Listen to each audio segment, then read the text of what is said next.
அன்புடையர் வணக்கம். இன்று ஆடிப்பெருக்குக்கான ராம்ஜியின் நல்வாழ்த்துக்கள். அடியன் ஒரு விவசாய குடும்பத்தில் பிறந்து வளர்ந்ததுனால விவசாயியாகவும் இன்ன வரைக்கும் நான் விளைநிலங்கள் வச்சிருக்கிறேன், பயிர் செஞ்சிட்ருக்கிறேன்.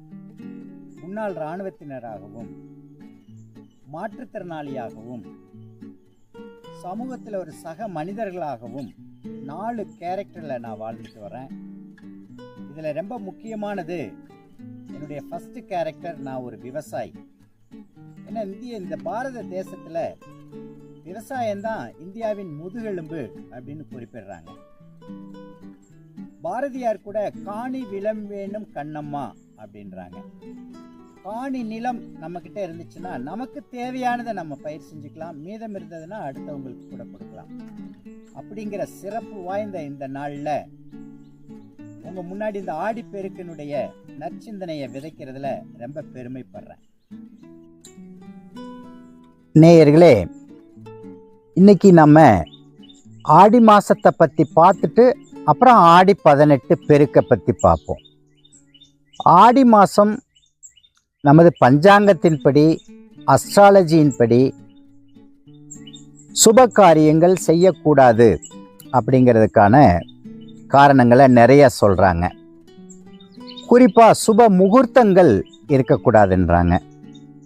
இந்த முகூர்த்தங்கள் ஏன் இருக்கக்கூடாது அப்படிங்கிறதுக்கு அடியேன் சிந்திச்சு பார்த்ததில் எனக்கு எட்டிய ஒரு தகவல், ஆடி மாதம் திருமணம் பண்ணணும்னா சாந்தி முகூர்த்தம் பண்ணுவோம்.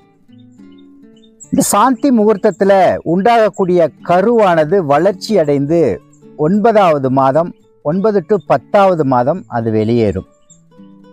அந்த கணக்கை நம்ம பார்த்தோம்னா ஆடி, ஆவணி, புரட்டாசி, ஐப்பசி, கார்த்திகை, மார்கழி, தை, மாசி, பங்குனி, சித்திரை, இந்த 10வது மாதம் சித்திரை மாதத்தில் குழந்தை பிறப்பு வரும். சித்திரை மாதம் பிறந்த குழந்தைகள் குடும்பத்தை சீரழித்து விடுவார்கள் அப்படிங்கிறது அஸ்ட்ராலஜியில் சொல்லப்பட்டிருக்கு. அப்படி அந்த சித்திரையில் குழந்தை பிறக்கக்கூடாதுங்கிறதுக்காக ஆடியில் சுபமுகூர்த்தம் பண்ணக்கூடாது அப்படின்னு சொல்லியிருக்காங்கங்கிறது அடியனுடைய கருத்துங்க.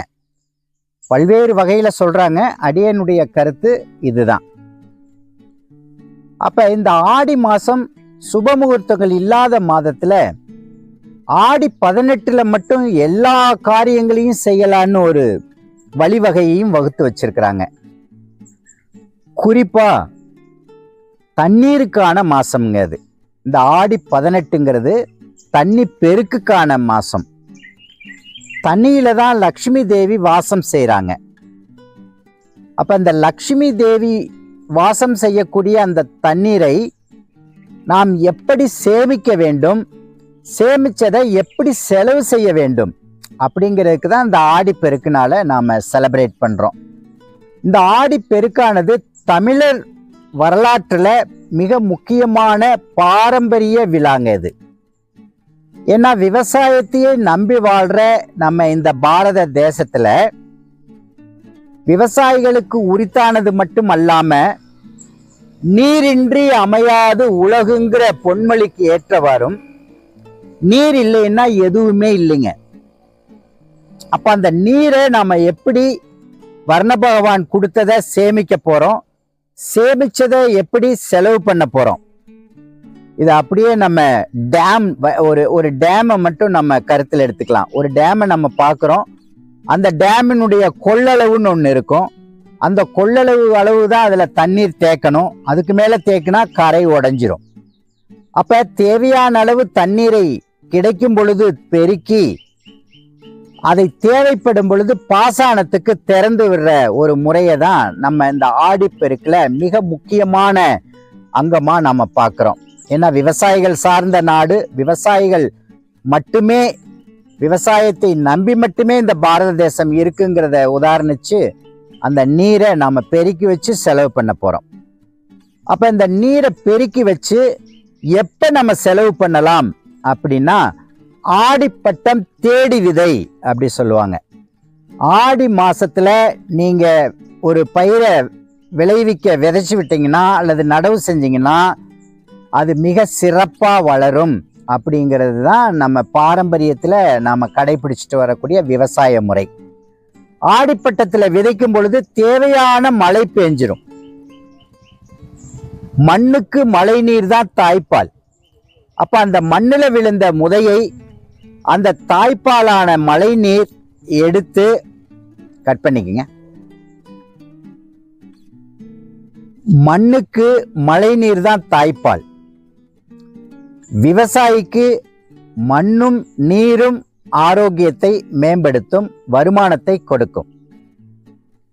அப்ப ஆடி மாசம் நம்ம இந்த விதைச்ச விதையோ அல்லது நடவு செய்த நாற்றுகளோ தேவையான மழை பொழிவினால் அது அருமையா வளர்ந்து பலன் கொடுக்கும்.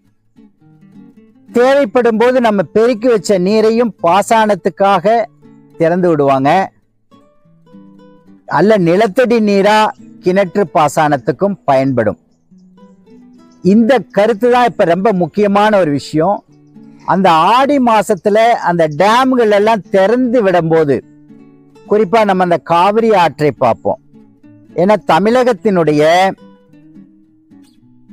பசுமை பள்ளத்தாக்கு நெற்களஞ்சியம்னு சொல்லக்கூடிய தஞ்சாவூர் முழுமையுமாக இந்த பாசனம் தான் போயாகணும். அப்ப அந்த காவிரியை திறந்து விடும்போது அப்படி அந்த தண்ணி ஓடி வரும் பாருங்க, அது அவ்வளோ அருமையா இருக்கும் அதை பார்க்கறதுக்கே. அந்த ஆற்று கரையோரமா அந்த விவசாய மக்கள் எல்லாம் ஒண்ணு கூடி நின்று அழகா அந்த வரவேற்கணும். அந்த நீரை நம்ம வரவேற்கணும்.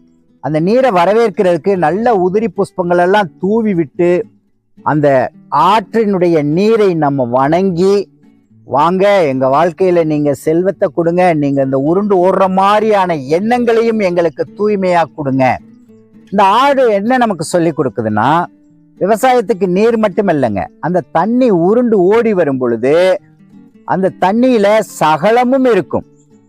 ஒரு பக்கம் மாட்டை சுத்தம் பண்ணுவாங்க, ஒரு பக்கம் துணி துவைப்பாங்க, ஒரு பக்கம் அசுத்தம் பண்ணுவாங்க, ஒரு பக்கம் குளிச்சிட்டு இருப்பாங்க.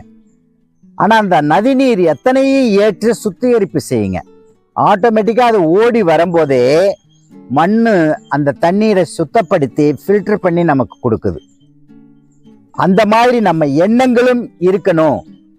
தாயே, கங்கை நதியே, காவிரி தாயே, நீ எப்படி இந்த உருண்டு ஓடி வர்றையோ அந்த மாதிரி என்னுடைய தீய எண்ணங்களையும் உருண்டு ஓட வச்சு தெளிந்த நீரா நீ மாறுற மாதிரி என்னுடைய எண்ணங்களையும் நீ தெளிவா கொடுக்கணும் அப்படின்னு வேண்டி, விவசாயம் நல்ல பெருகணும்.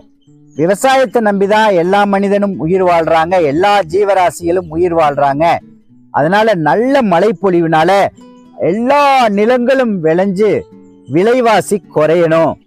சாமானியவன் கூட அந்த உணவுப் பொருளை வாங்கி சாப்பிடக்கூடிய அளவுக்கான இயற்கை வளத்தை நீ கொடுக்கணும். அப்படிங்கிறது தானுங்க இன்றைய ஆடி பெருக்கினுடைய சிறப்பு. அன்பர்களே, இன்னைக்கு காணொளியில நம்ம ஆடி மாதத்தினுடைய சிறப்பையும் ஆடி 18 பெருக்கினுடைய சிறப்பையும் பார்த்தோம். அதற்கான நன்றிகள். மீண்டும் அடுத்த நம்ம ஒரு நற்சிந்தனையில சந்திக்கும் வரை உங்களிடமிருந்து விடை பெற்றுக் கொள்வது ராம்ஜி வெங்கட பூபதி. நன்றி.